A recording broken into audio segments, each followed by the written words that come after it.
Hi! In front of me is Thomson TO13P, and today I would like to show you how you can rename it. Begin by going into Devices Settings and scrolling all the way down to access About Tablet section.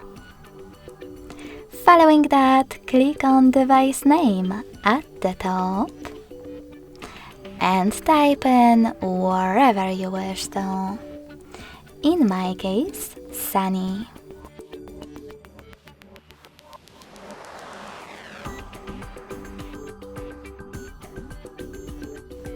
Then hit OK in device name pop-up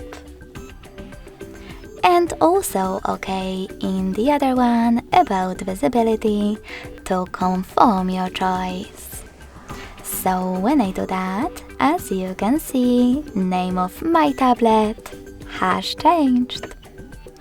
Thanks so much for watching. If you enjoyed this video, don't forget to leave a like, comment and subscribe. Bye!